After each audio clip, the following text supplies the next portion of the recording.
Welcome to Pre-Campus Live Class, Day 18. So the topic of the Day 18 is Active Voice and Passive Voice.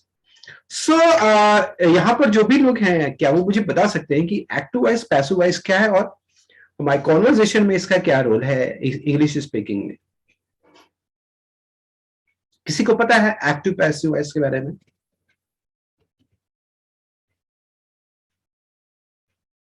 Money Singh, Jasbi, Firdaus. And one, I think I would like to know the name of here is only indicate the number. Mani Singh, you know about active and passive voice? Yes, sir. Yes? Hello. हाँ, yes money Singh, क्या आप कुछ बताएंगे?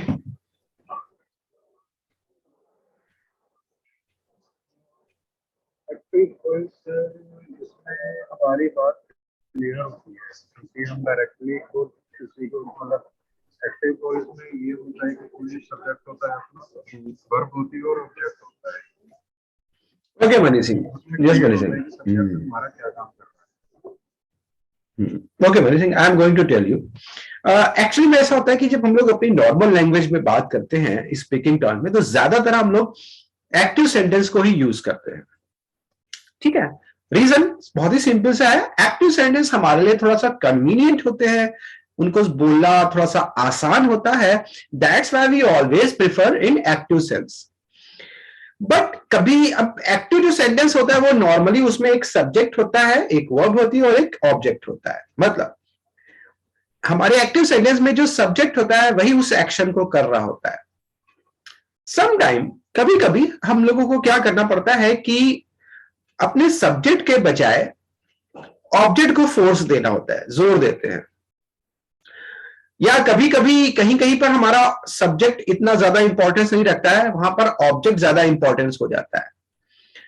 तो जब हमें object को जोर देना होता है या उसको एम्फेसाइज करना होता है तो हम पैसिव वॉइस का यूज करते हैं. बहुत ही सिंपल प्रोसेस है. हमारा एक्टिव वॉइस जो होगा उसमें हमारा सब्जेक्ट मेन होता है, वो एक्शन कर रहा होता है. लेकिन पैसिव वॉइस में हमारा सब्जेक्ट ना होके ऑब्जेक्ट हमारा मेन होता है, हमें उस पर जोर देते हैं. अब चूंकि मैंने आपको बताया कि पैसिव वॉइस जो होता है वो स्टूडेंट्स को कॉम्प्लिकेटेड क्यों लगता है, इसका सिंपल सा रीजन ये है कि हम लोग अपने नॉर्मल कॉन्वर्जेशंस में मोस्ट ऑफ द सेंटेंसेस जो है वो एक्टिव वॉइस यूज करते हैं. I am right? Yes. Most of the sentence हम लोग एक्टिव वॉइस ही यूज करते हैं क्योंकि वो हमको ज्यादा इजी लगते हैं, कन्वीनियंट लगते हैं और किसी भी बात को एक्सप्रेस करने के लिए ज्यादा सही लगता है. बट सम टाइम, मैंने भी क्या बताया कि सम टाइम ऐसा होता है कि हमको अपने सब्जेक्ट के बजाय ऑब्जेक्ट को फोर्स करना होता है. इसको मैं एक एग्जाम्पल के थ्रू आपको बताता हूं. जैसे मैं एक सेंटेंस देता हूं कि इंडिया ऑस्ट्रेलिया मैच खेलेंगे, इसको इंग्लिश में हम कैसे बोलेंगे?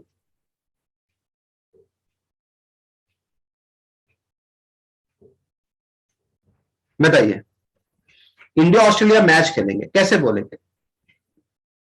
सिंपल सा है. इंडिया ऑस्ट्रेलिया हमारा सब्जेक्ट हो गया, इंडिया एंड ऑस्ट्रेलिया. मैच खेलेंगे यानी विल, खेला मतलब play. India Australia will play और क्या खेलेंगे? Match. India Australia will play match. तो ये हमारा एक्टिव सेंटेंस है या पैसिव वॉइस है? Sir active. एक्टिव है, नॉर्मल सेंटेंस है. इसमें हमारा सब्जेक्ट है इंडिया एंड ऑस्ट्रेलिया क्योंकि वो खेलेंगे ना, इंडिया ऑस्ट्रेलिया खेलेंगे तो वो हमारा सब्जेक्ट हो गया. हमारी वर्ब इसके अंदर क्या है? खेलना यानी प्ले. और हमारा ऑब्जेक्ट क्या है? मैच, वो हमारा ऑब्जेक्ट है. अब मान लो हम इसी सेंटेंस को इस तरह से बोलते हैं कि मैच इंडिया ऑस्ट्रेलिया के बीच खेला जाएगा. तो यहां पर हम अब किसको जोर दे रहे हैं? मैच पर जोर दे रहे हैं. और कैसे बोल रहे हैं? मैच इंडिया ऑस्ट्रेलिया के बीच खेला जाएगा. सो अब यहां पर हमारा जो ऑब्जेक्ट है मैं वो मेन प्लेस ले लेता है. सो यहां पर हम जब इसको बोलेंगे तो पैसिव वॉइस में बोलेंगे. The match will be played between India and Australia. So अभी अगर हम दोनों सेंटेंस को कंपेयर करते हैं तो जो हमारा फर्स्ट वन था कि मैच इंडिया ऑस्ट्रेलिया के बीच खेला जाएगा तो वो इजी था, हम उसको सिंपली बोल सकते हैं द मैच नहीं sorry, India Australia will play match. और जो दूसरा सेंटेंस है वो थोड़ा सा कॉम्प्लिकेटेड हो रहा है। The match will be played between India and Australia. So that's why आमतौर पे जो स्पीकर होता है वो हमेशा एक्टिव वॉइस को ही प्रिफर करता है, क्योंकि एक्टिव वॉइस हमारे लिए कन्वीनियंट हो जाती है। लेकिन ये तो हमारा हो गया एक एग्जाम्पल। यहां पर आप के पास चॉइस है कि आप इसको एक्टिव वॉइस में बोलना चाहते हैं या पैसिव वॉइस में बोलना चाहते हैं, ये डिपेंड करता है आप पर। और ऑब्वियसली अगर आपको चॉइस दी जाएगी तो आप इसको एक्टिव वॉइस में ही बोलना प्रेफर करेंगे। I am right? Yes sir. क्योंकि पैसिव वॉइस में अगर आप जाएंगे तो आपको कुछ रूल्स को फॉलो करना पड़ेगा जो थोड़ा सा कॉम्प्लिकेटेड हो जाते हैं और आपका सेंटेंस भी रॉन्ग हो सकता है। बट सर फिर से बता दीजिए। मैं एक्टिव पैसिव की बात कर रहा हूं। नॉर्मली जो हमारा सेंटेंस होता है उसमें होता है सबसे पहले सब्जेक्ट, फिर वर्ब और फिर ऑब्जेक्ट। ये हमारा एक एक्टिव सेंटेंस होता है। और मोस्ट ऑफ द केसेस में हम लोग जो बात करते हैं या लिखते हैं वो एक्टिव वॉइस में ही लिखते हैं, क्योंकि वो ज्यादा इजी कन्वीनियंट हो जाती है। लेकिन कभी कभी हम लोग क्या करते हैं ना, सब्जेक्ट के बजाय ऑब्जेक्ट पर फोर्स देते हैं। जैसे कि मैंने अभी एक एग्जाम्पल बोला था, India Australia will play match. तो इसमें इंडिया ऑस्ट्रेलिया सब्जेक्ट है, विल हमारी हेल्पिंग वर्ब है, प्ले वर्ब है और मैच क्या है, ऑब्जेक्ट है। अब इसी सेंटेंस को मैं पैसिव बना के जब बोलता हूं तो मैं ऐसे बोलूंगा, match will play between India and Australia. अब यहां पर मैंने जो जोर दिया वो मैच पे दिया कि मैच खेला जाएगा। किसके बीच खेला जाएगा? इंडिया एंड ऑस्ट्रेलिया के बीच। पैसिव वॉइस की जब भी कभी आप हिंदी ट्रांसलेट करोगे तो वो जाने पर ही खत्म होती है। खेला जाएगा, खेला जाता है, खेला गया, खाया जाएगा, खाया गया, खाया जाता है। ज्यादातर जाने पर ही खत्म होता है। यह जाना गो वाला नहीं होता है। जैसे फॉर एग्जाम्पल अभी आप कहो कि हमारे यहां पार्टी मनाई जाएगी, तो हम किसकी? Sir passive voice future tense में होगा। नहीं, पैसिव वॉइस सभी टेंस में होता है। जैसे हमारा नॉर्मल एक सेंटेंस प्रेजेंट पास्ट में होता है, वैसे ही पैसिव वॉइस भी प्रेजेंट पास्ट और फ्यूचर में होता है। वो अभी कैसे होता है वो आपको बताऊंगा। अब पहले मैं आपको बता दूं कि पैसिव वॉइस और एक्टिव वॉइस में डिफरेंस क्या है। तो डिफरेंस ये है कि एक्टिव वॉइस में हमारा सब्जेक्ट होता है जो वर्क को करता है, और पैसिव वॉइस में हम सब्जेक्ट की जगह पे ऑब्जेक्ट पर जोर देते हैं।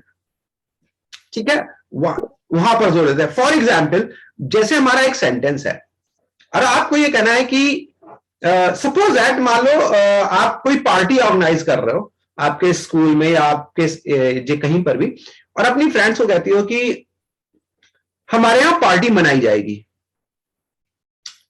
सो यहां पर आप किसको जो पार्टी मनाएगा कौन? अच्छा ये बताओ,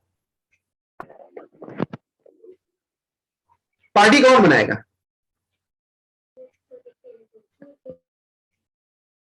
सर घर वाले। घर वाले या आपके फ्रेंड? सपोज घर वाले छोड़ो, फ्रेंड्स पे आ जाते हैं। पार्टी कौन मनाएगा? फ्रेंड्स। फ्रेंड। तो नॉर्मली हमारा जब सेंटेंस बोलना चाहिए तो हम लोग इसको ऐसे बोले, माय फ्रेंड पहले लाना चाहिए। फिर हम इसमें हेल्पिंग वर्ब लगाते हैं विल, माय फ्रेंड विल, और क्या मनाएंगे? सेलिब्रेट। क्या सेलिब्रेट है? पार्टी। तो नॉर्मल सेंटेंस हमारा हो गया, my friend will celebrate party. So अगर हम इसको ऐसे बोलते हैं कि हमारे स्कूल में पार्टी मनाई जाएगी, सो यहां पर कौन मना रहा है वो चीज हटा दी गई है। क्या चीज मनाई जाएगी उसको लाया गया है। सेंटेंस में ध्यान दे रहे हैं आप? क्या चीज है? हमारे स्कूल में पार्टी मनाई जाएगी। क्या चीज बनाई जाएगी? पार्टी। सो पार्टी हमारा सब्जेक्ट है कि ऑब्जेक्ट है?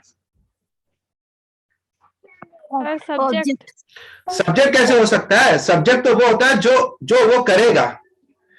मतलब सब्जेक्ट तो वो होंगे जो इसको मनाएंगे, बट वो तो यहां पर हम बोल ही नहीं रहे हैं। कौन इसको मनाएंगे उसको हमने मेंशन ही नहीं किया है। बात को समझिए मैं क्या बोल रहा हूं। पार्टी मनाई जाएगी, क्या बोल रहा हूं? Sir passive voice. नहीं, मैं बोल क्या रहा हूं, पार्टी मनाई जाएगी। कौन इसको मनाएगा, इसका जिक्र मैं कर रहा हूं।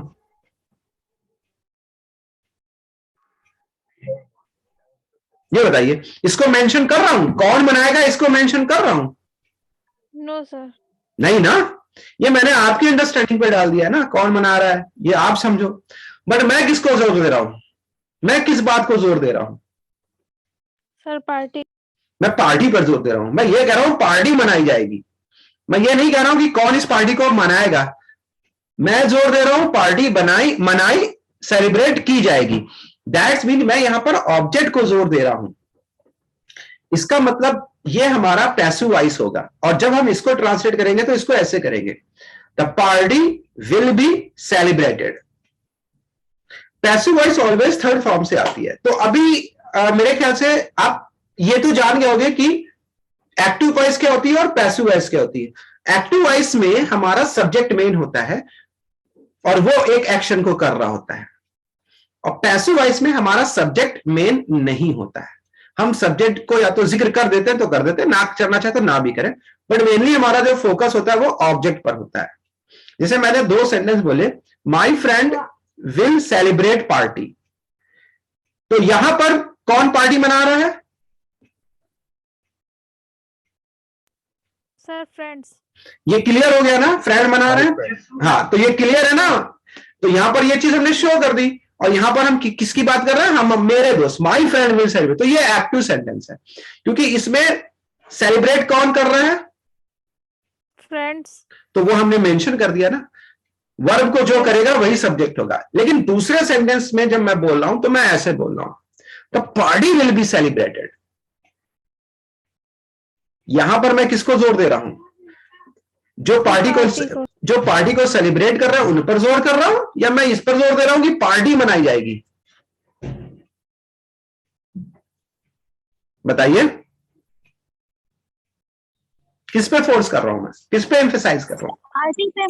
पार्टी पे। अब इसको कौन मनाएगा ये मैं यहां पर बोल ही नहीं रहा हूं, ये आपके ऊपर अंडरस्टैंडिंग पर है कौन मनाएगा। हो सकता है आपके फैमिली मेंबर बनाए, आपके फ्रेंड बनाए, उनका तो मैं जिक्र तक के नहीं कर रहा हूं, मैं तो केवल इतना बोल रहा हूं कि पार्टी मनाई जाएगी, दैट्स इट। तो इसका मतलब मैंने ऑब्जेक्ट को यहां पर जोर दे दिया, तो ये पैसिव वॉइस हो गई। सो अभी मैं थोड़ा सा स्क्रीन शेयर करता हूं और सब आपको क्लियर इसको समझाता हूं।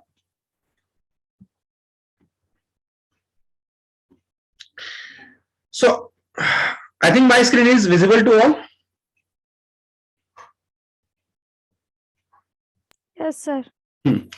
So, क्या होता है ना, voice is the form of, अभी हम लोग यहां पर इस पे आते हैं कि हमारे 2 तरह की टाइप्स ऑफ वॉइस होती हैं, active voice and passive voice.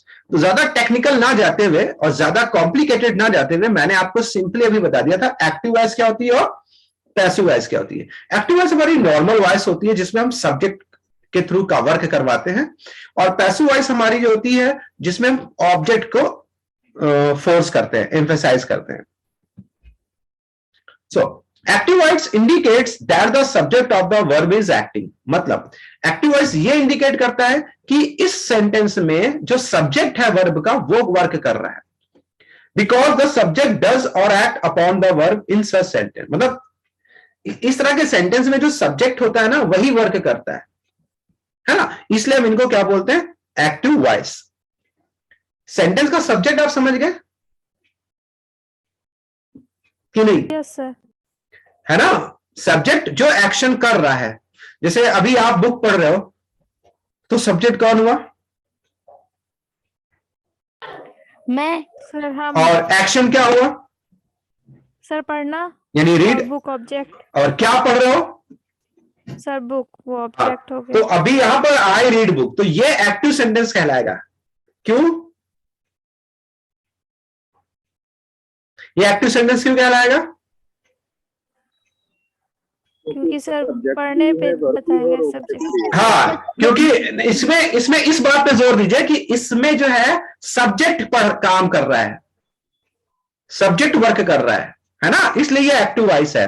Active voice में सब्जेक्ट जो होगा वो वर्ब का, वो सेंटेंस का जो सब्जेक्ट होगा ना, यानी वर्ब, वो एक्शन लेगा, वो वर्क करेगा। जैसे देखिए, the dog jumped on to the boy, मतलब इसमें डॉग जो है वो किस पर कूदा? बॉय पर। तो यहां पे जम्प्ड का काम किसने किया है? सर डॉग ने। डॉग ने, द डॉग, वो हमारा क्या हो गया, सब्जेक्ट हो गया। क्यों सब्जेक्ट हो गया? Because is doing the jumping, क्योंकि डॉग ही है जो जंपिंग कर रहा है। सो दैट्स वाई डॉग हमारा क्या हो गया, सब्जेक्ट हो गया। और वो यहां पर देख, Christie will give a book, तो यहां पर हमारा सब्जेक्ट क्या है, क्रिस्टी है। और क्यों क्रिस्टी है? क्योंकि वो एक काम कर रही है, एक्शन कर रही है। और कौन सा एक्शन? गिविंग बुक, बुक देने का एक्शन कर रही है। ओके, सो अभी आप समझ गए ना एक्टिव वॉइस क्या होते हैं? Yes sir. एक्टिव वॉइस वो होंगे जो नॉर्मल सेंटेंस हम लोग स्पीकिंग में लाते हैं, जिसमें हमारा सब्जेक्ट मेन एक्शन करता है, वही एक्शन करता है।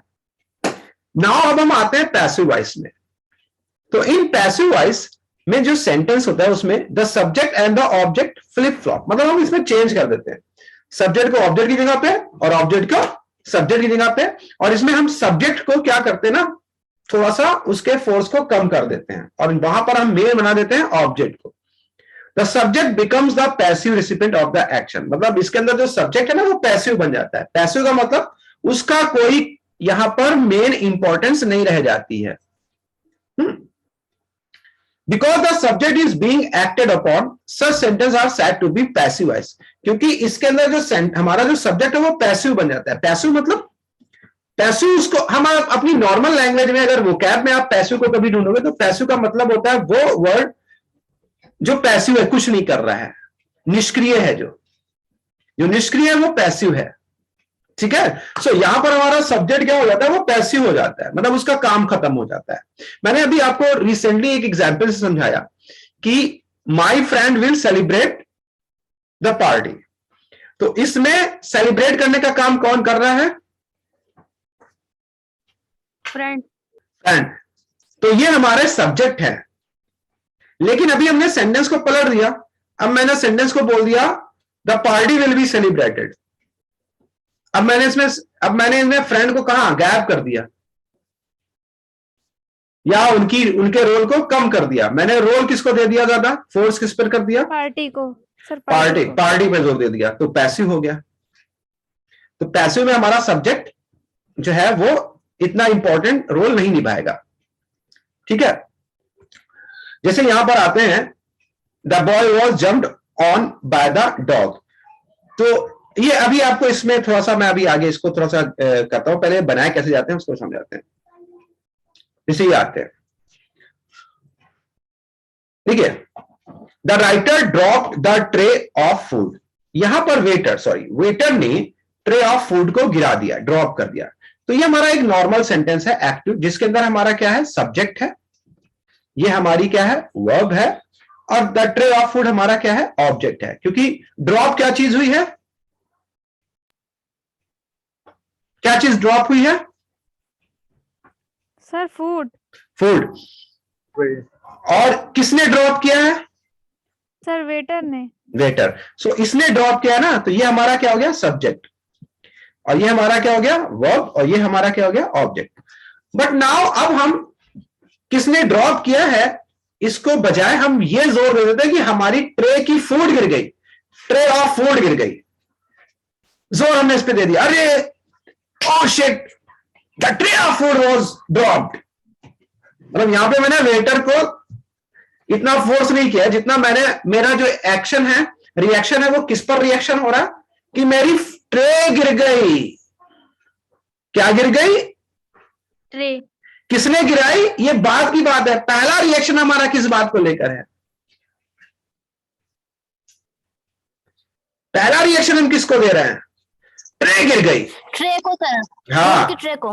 तो ये हमारा पैसिव वॉइस में देखो क्या होगा, हमने क्या ले लिया, पैसिव वॉइस में सबसे पहले ऑब्जेक्ट ले लिया, द ट्रे ऑफ फूड, यानी पहले ऑब्जेक्ट ले लिया जाता है, फिर हम इसमें क्या लगा देते हैं, हेल्पिंग वर्ब। ये कैसे लगेगी ये आपको भी मैं आगे बताता हूं।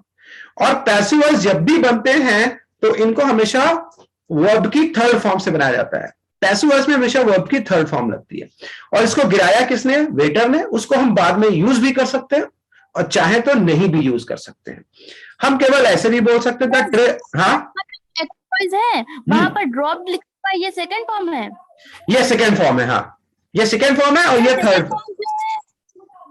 सेकेंड फॉर्म है क्यों? पास्ट टेंस है। पास्ट में है, और यहां पर ये थर्ड फॉर्म है क्योंकि इसके साथ वॉज के साथ थर्ड फॉर्म ही लगेगी। पैसिव वॉइस में जब भी लगेगी थर्ड फॉर्म लगेगी। खैर अभी मैं आपको एक बताऊंगा कि थर्ड फॉर्म और सेकेंड फॉर्म में डिफरेंस कैसे करें। खैर, द ट्रे ऑफ फूड, यहां पर मैंने अब जोर दिया है मेरी ट्रे गिर गई है, तो tray of food helping verb was dropped. मेरी ट्रे गिर गई फूड की, आप इतना भी बोल सकते हो, और चाहो तो आप बाय द वेटर लगा सकते हो।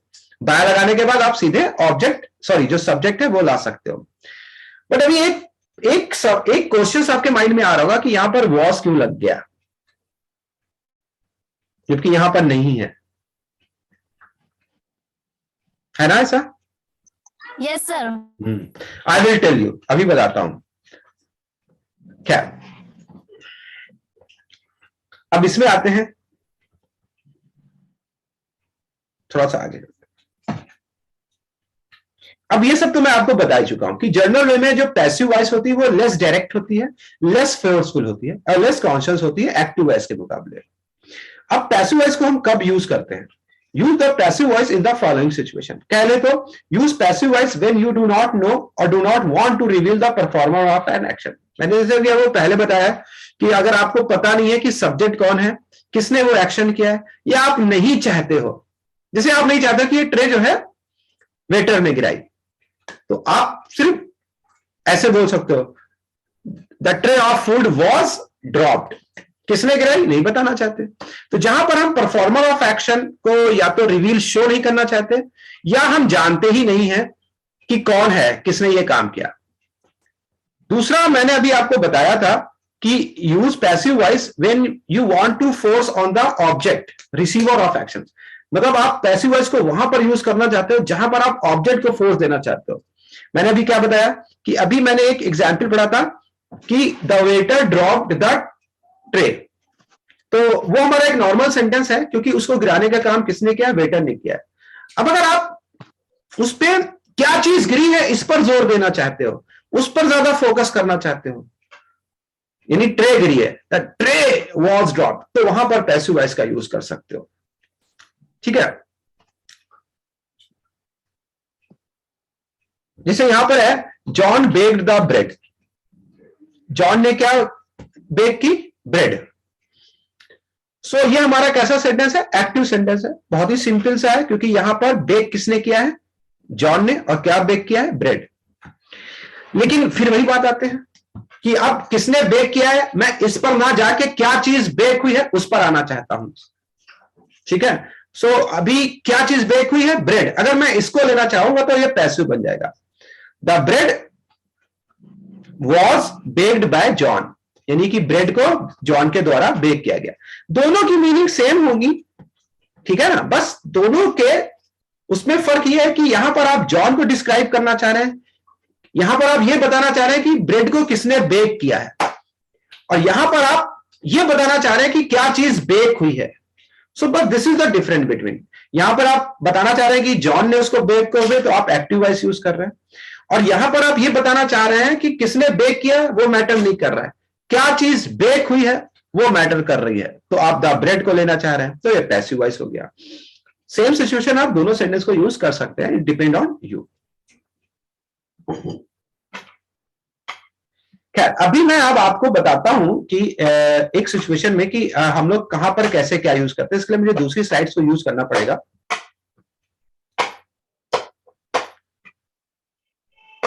ठीक है, और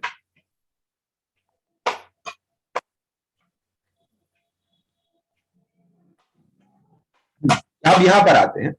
देखिए, इसको नॉर्मली हमारा जो एक्टिव सेंटेंस होता है उसका ये सेंटेक्स है, आप नोट कर लें चाहे तो। जैसे इसमें सबसे पहले क्या होता है? सब्जेक्ट होता है, उसके बाद क्या होती है? Helping verb. मेरा कर्सर दिख रहा है ना आपको, कहां पर है? Yes sir. उसी पर ध्यान दीजिएगा। देखिए, हमारा नॉर्मल सेंटेंस जो होता है उसमें सबसे पहले क्या होता है? सब्जेक्ट, उसके बाद क्या लगती है? हेल्पिंग वर्ब एंड वर्ब और ऑब्जेक्ट। ये हमारा एक नॉर्मल सेंटेंस है, दैट्स मीन एक्टिव सेंटेंस है। For example, he bought a book, तो यहां पे बॉट मतलब खरीदना, इस चीज को किसने खरीदा है? ही, है ना? तो ही बॉट ए बुक, यहां पर हमारा ये सब्जेक्ट है, ये वर्ब है, और ये क्या है? ऑब्जेक्ट है। दैट्स मीन ये हमारा एक्टिव सेंटेंस है। जैसे Mary will sing a song, ये हमारा सब्जेक्ट है, ये हमारी हेल्पिंग वर्ब है, ये हमारा वर्ब है, और ये हमारा ऑब्जेक्ट है। दैट्स मीन ये हमारा एक्टिव सेंटेंस है। ओके, क्योंकि जो चीज यहां लिखी मैं समझा रहा हूं। सिंग, गाने का काम किसने किया है? मैरी ने। और बॉट, बुक को किसने खरीदा है? सर उसने ही ने। अब इसको ऐसे समझिए, सपोज दैट आप घर में खाना बनाते हैं, आपने मान लीजिए घर में मटर पुलाव बनाया, ठीक है? मटर पुलाव बनाया। अब ये अगर, अब इसको दो तरह से आप पेश कर सकते हैं। एक तो ये है कि मटर पुलाव को बनाया किसने, है ना? दूसरी चीज ये है कि क्या चीज बनी है। तो मटर पुलाव को किसने बनाया है, अगर आप ये बताना चाहेंगे तो आप क्या चीज यूज करेंगे? एक्टिव वॉइस की पैसिव वॉइस? Passive voice. क्यों? मटर पुलाव को बनाने का काम किसने किया है? एक्टिव वॉइस किसने बनाया? हाँ, एक्टिव वॉइस यूज करोगे ना, क्योंकि उसमें सब्जेक्ट को बताओगे कि किसने बनाया है। नाउ द सिचुएशन नंबर 2, अब मान लीजिए घर में आपको यह बताना है कि मटर पुलाव बनाया गया है, तो यहां पर आप किसको शो करना चाह रहे हो? क्या चीज बनी है ये बताना, क्या चीज बनी है ये बताना चाह रहे हो ना? Yes sir. तो इस सिचुएशन में क्या चीज होगी? एक्टिव वॉइस की पैसिव वॉइस? पैसिव वॉइस होगी। अब मेरी बात को ध्यान समझिएगा, कंफ्यूजन आपका बिल्कुल क्लियर हो जाएगा। सवाल यहां पर यह उठता है कि मटर पुलाव तो बना है ना? Yes sir. उसको तो किसी ने बनाया होगा कि अपने आप बन गया होगा? सर बनाया होगा ना। तो जिसने बनाया होगा वो सब्जेक्ट होगा कि ऑब्जेक्ट होगा? सब्जेक्ट। वो सब्जेक्ट होगा जिसने बनाया होगा। और मटर पुलाव। हाँ, और बना क्या है? सर मटर पुलाव। वो ऑब्जेक्ट होगा। Yes sir. और इस बीच जो बनाने का काम है यानी कुक, वो क्या है? Sir subject. Correct, verb. Sorry verb. ठीक है ना? सो ये हमारा सब्जेक्ट वर्ब ऑब्जेक्ट तो नॉर्मली हो ही गया ना? Yes sir. अब इसको आपको दो तरीके से कहने का तरीका है। अब अगर आप ये बताना चाहते हैं कि इस मटर पुलाव को बनाया किसने है, तो सिंपली आप इसको, आपकी अगर बहन ने बनाया है, आप इसको बताना चाहते तो नॉर्मल एक्टिव सेंटेंस यूज कीजिए। माई सिस्टर कुक्ड या प्रिपेयर्ड दिस मटर पुलाव, ये नॉर्मल सेंटेंस एक्टिव हो गया। लेकिन अब आप यहां यह बताना चाह रही हैं कि बना क्या है ना? तब आप बनाएंगी मटर पुलाव was prepared। और अगर आप ये भी बताना चाहती हैं कि किसने बनाया है, तो आप बाय माई सिस्टर ऐड कर सकती हैं। मटर पुलाव was prepared या मटर pulao was cooked bye my sister. तो दोनों सिचुएशंस आपकी क्लियर हो गई थी आई थिंक, मेरे ख्याल से अब ज्यादा तरीके से। मनी सिंह, एक्टिव पैसिव में क्लियर हुई बात? Sir clear. Firdaus? Yes. Jazbi? Yes sir. और Gauri? Yes sir. Okay, Yana Sharma. So अभी आप समझ गए ना एक्टिव पैसिव का रोल क्या होता है हमारी स्पीकिंग में। नाउ एंड कम टू इसको चेंज कैसे किया जाता है। सर सुनिए तो। यस। सर इसमें वॉज वर आप बोल रहे थे, बताएंगे? हाँ, वही मैं बताने जा रहा हूं। ठीक है, एक मिनट। अब इसमें यहां पर एक देख लीजिए कि ये चीज को जरूर नोट कर लीजिएगा या स्क्रीनशॉट लीजिएगा। एक्टिव में हमारा subject does the action. Active में क्या होता है, जो हमारा सब्जेक्ट होता है वो एक्शन को करता है। और पैसिव में जो होता है the subject receive the action, मतलब इसमें सब्जेक्ट केवल एक्शन को रिसीव करता है, ऑब्जेक्ट पर जोर दे दिया जाता है। और इसका हमने यहां पर एक स्ट्रक्चर बनाया है। हमारे एक्टिव में सबसे पहले क्या होता है, सब्जेक्ट, फिर हम क्या यूज करते हैं, हेल्पिंग वर्ब, फिर क्या यूज करते हैं, वर्ब, और फिर क्या यूज करते हैं, ऑब्जेक्ट। ये हमारा एक एक्टिव सेंटेंस है। लेकिन अगर आपको पैसिव वॉइस बनाना है, क्या बनाना है? Passive voice. तो आप इसमें जो यहां पर ऑब्जेक्ट होगा उसको सबसे पहले ले आएंगे। ये देखिए, ये जो ऑब्जेक्ट होगा ये सबसे पहले आ जाएगा, सब्जेक्ट की जगह ले लेगा। उसके बाद हेल्पिंग वर्ब हमारी लगेगी। अब यही सबसे मेन पार्ट है इस पूरे एक्टिव और पैसिव का। वो क्या लगेंगी मैं आपको बताऊंगा। हेल्पिंग वर्ब के बाद हम लोग इसके अंदर पास्ट पार्टिसिपेंट मतलब वर्ब की थर्ड फॉर्म का यूज करेंगे। और वर्ब की थर्ड फॉर्म के बाद अगर हम लोग चाहें तो बाय लगा सकते हैं, या फिर कोई भी प्रपोजिशन जो सूट कर रही हो, और फिर हम सब्जेक्ट को ले आएंगे। जो यहां का सब्जेक्ट होगा वो यहां आ जाएगा। तो ये चेंजेस होते हैं। देखिए, सब्जेक्ट को ऑब्जेक्ट की जगह पे, ऑब्जेक्ट को सब्जेक्ट की जगह पे, ऐसे क्रॉस करना है। बीच में हमें क्या यूज करना है? हेल्पिंग वर्ब और वर्ब की थर्ड फॉर्म। वर्ब की थर्ड फॉर्म आपको हर हाल में यूज करना है। इसमें इफ बट किंतु परंतु कुछ भी नहीं है। कोई डाउट ना रखिएगा, थर्ड फॉर्म को आपको पैसिव वॉइस में यूज करना है तो करना है। रही बात जो सबसे इंपॉर्टेंट है वो है हेल्पिंग वर्ब। अच्छा, एक बात बताइए, अगर मैं आपको एक तरफ एक टेबल चेयर रखी है और एक तरफ एक स्टूल रखा है, मैं आपसे कहूं कि आप क्या करो कि आप स्टूल को चेयर की जगह पे और चेयर को स्टूल की जगह पे रख दो, तो ये काम आप कितनी बार में समझ जाएंगे?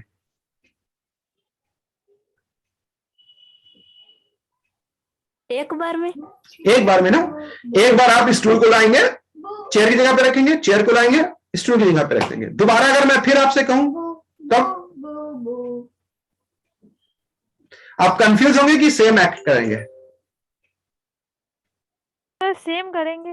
दोबारा मैं तीसरी बार कहूं, फिर से वही करेंगे। 100 टाइम कहूं, सब करते ही जाएंगे जब तक इंसान बोलेंगे। हाँ, मतलब कहने का मतलब यह है कि पूरे एक्टिव से पैसिव वॉइस में ये जो आपका स्ट्रक्चर है ना, द सेम रहेगा, फिक्स है। इसमें कंफ्यूजन का कोई और डाउट का कोई नंबर ही नहीं आता है। आपको हर बार क्या करना है? ऑब्जेक्ट को कहां लाना है? सब्जेक्ट की जगह पे। और सब्जेक्ट को कहां लाना है? ऑब्जेक्ट की जगह पे। फिर आपको एक हेल्पिंग वर्ब यूज करना है और वर्ब की थर्ड फॉर्म यूज करना है, और ये बाय लगाना है। ये काम आपको 1 टाइम भी करना है, 2nd टाइम भी करना है, 3rd 4th 5th 6th 7th 100 time सब यही करना है। सो अभी जो मैंने आपको स्टूल की जगह पे चेयर और चेयर की जगह पे स्टूल का एग्जांपल दिया था, वो दैट्स वाई इसी वजह से दिया था। अभी इसमें स्टूडेंट्स क्या ना, वो कंफ्यूज हो जाते हैं। एक बार बना लिया, 2nd टाइम में कंफ्यूज है, अब क्या करें? 3rd टाइम में कंफ्यूज है, क्या करें? आपको कंफ्यूज नहीं होना है। The same process again and again वही यूज करना है। हाँ, जो सबसे इंपॉर्टेंट चीज है जो हर बार चेंज हो सकती है या जो आपको ध्यान में रखना है वो है हेल्पिंग वर्ब। सो हेल्पिंग वर्ब कब, कैसे, कहां, किस तरह की लगेगी, इसको आप समझ लीजिए। Yes sir.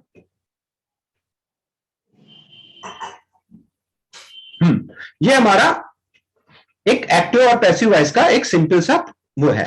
देखिए, हमारी जो हमने आपको बताया कि प्रेजेंट टेंस में क्या होती है? वर्ब की फर्स्ट फॉर्म होती है। इसके अंदर सब्जेक्ट होता है और वर्ब की फर्स्ट फॉर्म होती है, और ब्रैकेट में एस या उसके साथ एस लगता है। या नेगेटिव इंट्रोगेटिव में हमारे डू या डज होते हैं।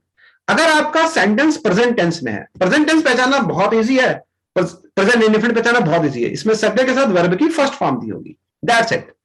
तो अगर आपका सेंटेंस प्रेजेंट इंडेफिनिट में है या डू या डज दे रखा है, तो आपको पैसिव वॉइस बनाते टाइम इज, आ, एम का यूज करना है हेल्पिंग वर्ब की जगह पे। अगर आपका सेंटेंस पास्ट में है, पास्ट में कैसे पहचानोगे? Do does. नहीं, डू डज तो प्रेजेंट का हो गया। पास्ट सेकेंड फॉर्म या डिड, नेगेटिव या इंटरोगेटिव में डिड दिया होगा, तो आप समझो वो पास्ट है, और वहां पे क्या लगा दो? वॉज या वर। इन दो के अलावा बाकी में आपको अच्छी बात यह है कि हेल्पिंग वर्ब दे ही रखी हुई, केवल एडिशन करना है। जैसे विल शैल दे रखा है, आपको बस उसका बी लगा देना है, विल बी शैल बी कर देना है। विल शैल का क्या कर देना है? Will be and shall be, बस इतना करना है। पास्ट में क्या करना है? वॉज वर लगाना है, और प्रेजेंट में क्या करना है? इज, एम, आर करना है। अब आपको बताता हूं, जो मैंने एक पहला एग्जाम्पल दिया था जिसमें लिखा था the waiter dropped the food of tray, और उसमें हमने वॉज लगाया था। तो वॉज क्यों लगा था, आप समझ गए? Yes sir. क्योंकि वो पास्ट में था। हाँ, पास्ट में सेकेंड फॉर्म होगी तो आपको वॉज पर लगाना है, प्रेजेंट यानी फर्स्ट फॉर्म होगी तो आपको इज आर एम लगाना है। इन दो के अलावा बाकी में आपको कंफ्यूज होने की जरूरत नहीं है, सिंपली विल हो, विल बी और शैल बी कर देना है। ये नोट कर सकते हैं आप चाहें। Yes sir. अब इसको मैं एक एग्जाम्पल्स के थ्रू आपको समझाता हूं।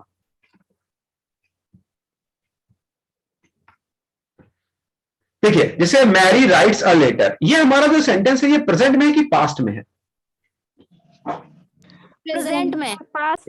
अरे प्रेजेंट में है, राइट्स फर्स्ट फॉर्म में एस लगा है। पास्ट में सेकेंड फॉर्म होती है, रिमेंबर दिस, अगर अभी नहीं मालूम पड़ पाया है तो। पास्ट में कौन सी, ये फर्स्ट पास्ट कौन बोला था? पास्ट टेंस कौन बोला था?